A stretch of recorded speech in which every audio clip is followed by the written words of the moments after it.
Good morning. I'm Dr. Kemi, lawyer for Kemi Talks Media. It's Tuesday, the 10th of June, 2025. Let's talk about a very, very serious problem in Nigeria that I need to address to Dr. Kayode Egbetoku, the Inspector General of Police at the Nigerian Police Force.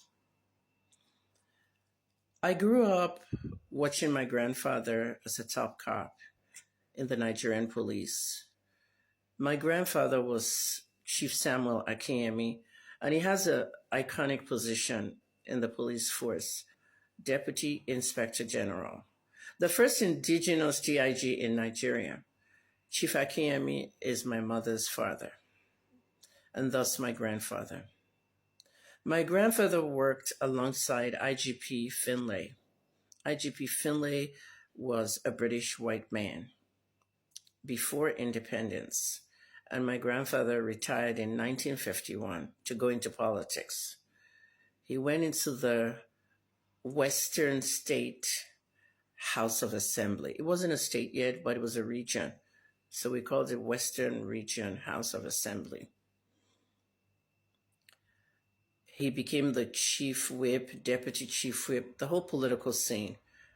However, going back to the police, my grandfather will turn in his grave if he sees the kind of things happening in the Nigerian police today. The Nigerian police recruits new officers, and they have to. They're not screened properly all the time. Some officers just get into the force and become really bad human beings. I've been studying the Nigerian police for a long time.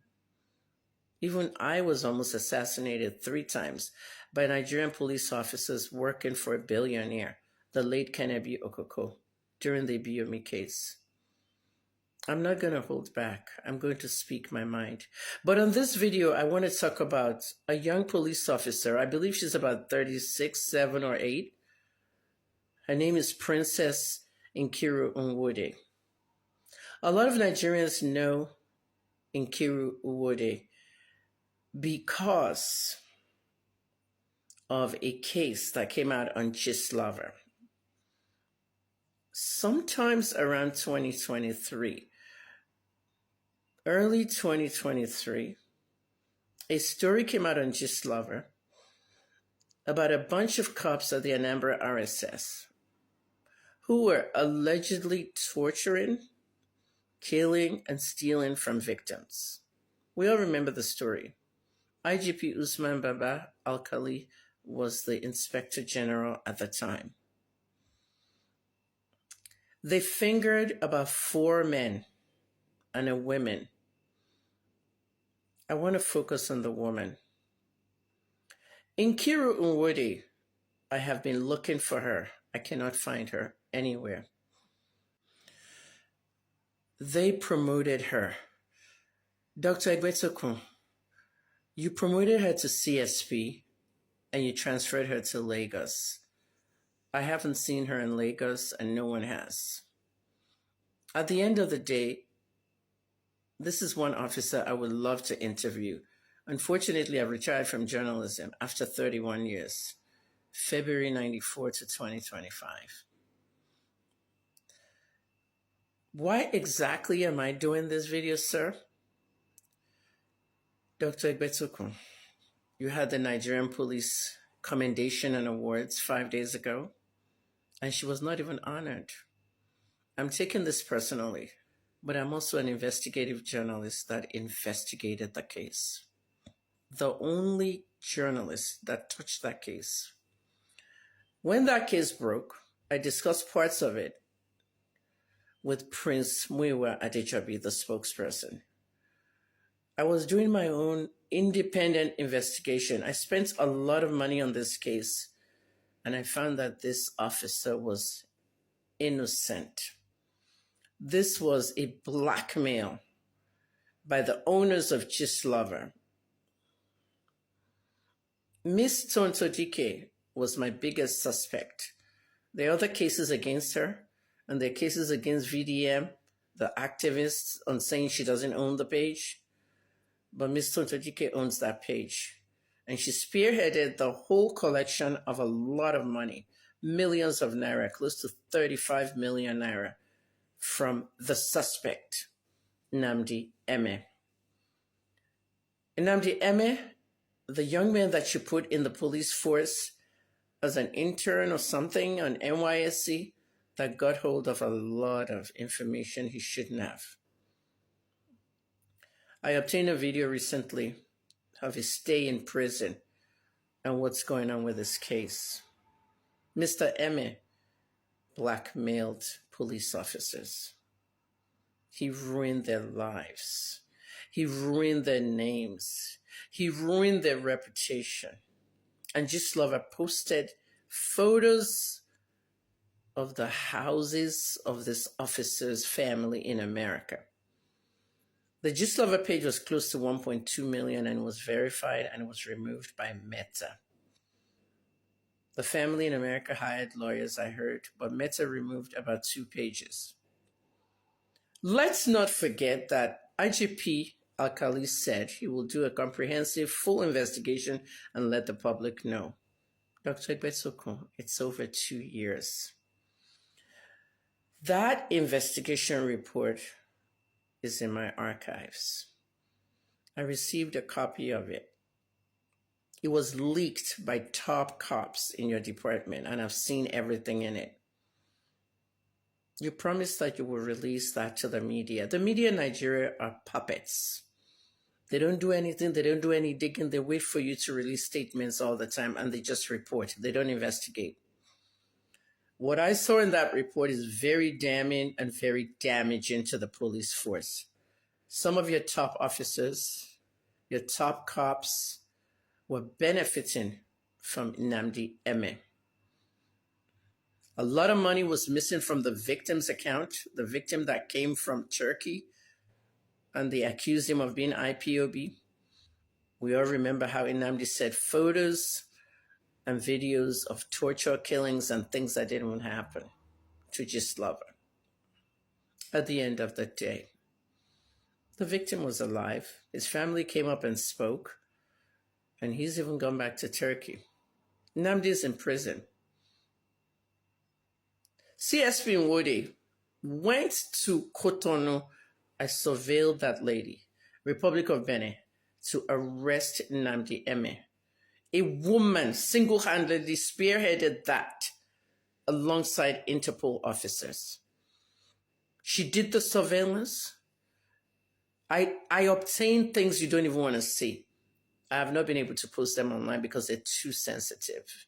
I'm a retired journalist now, Dr. Egbetokun. Some of the stuff this woman did is highly commendable. And yet, the Nigerian police force told the media and the public that Nnamdi was arrested by Interpol. Because Interpol has the bigger name, CSP Nwode did all the work. And a close officer to her told me she spent her own money, 9 million naira, to finish the work. And the Nigerian police has not reimbursed her. These are questions that need to be answered. Dr. Egbetokun released the report. If I release this report online, it'll break the internet and nothing else will happen. I'm a retired journalist. It will cause a huge media blackout.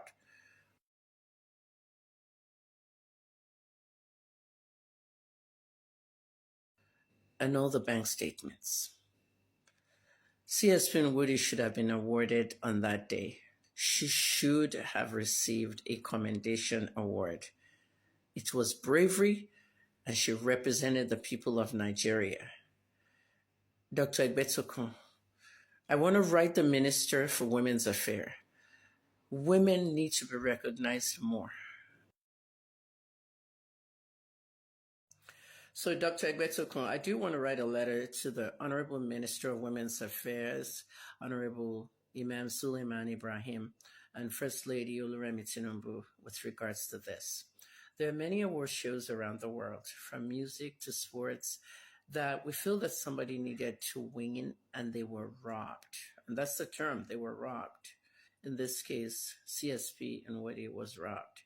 She should have been showcased up there on the big screen. Her work in how she changed Nigeria for good with one criminal, which she spearheaded in catching from another country. Anytime you step out of Nigeria, Dr. Egbetokun, you're actually going abroad. Abroad is not London, America, and all that. Abroad is stepping out of Nigeria. So to catch a criminal in a place like Republic of Benin, risking your own life, spending a lot of your own money, is heroic.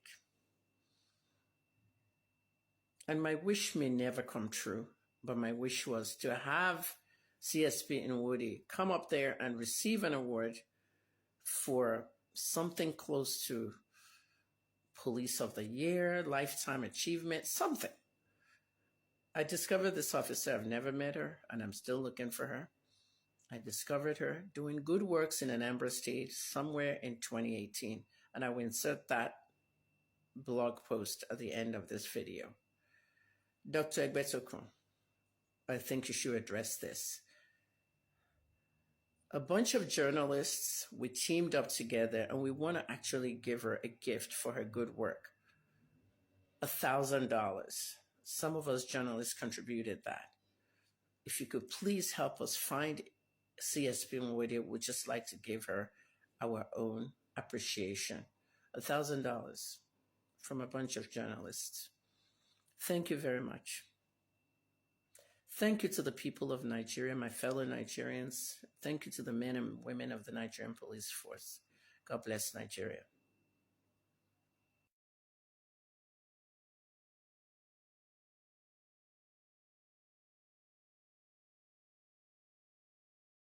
The 26-year-old corps member serving in the Anambra State Police Command, Nnamdi, was earlier declared wanted on allegations of unlawful possession of firearms, money laundering, defamation of character, fraud, and impersonation. Eme allegedly hacked into one Mr. Chibike Kweme's account and fraudulently transferred the sum of 47 million naira to his 14 different accounts, but now in police custody.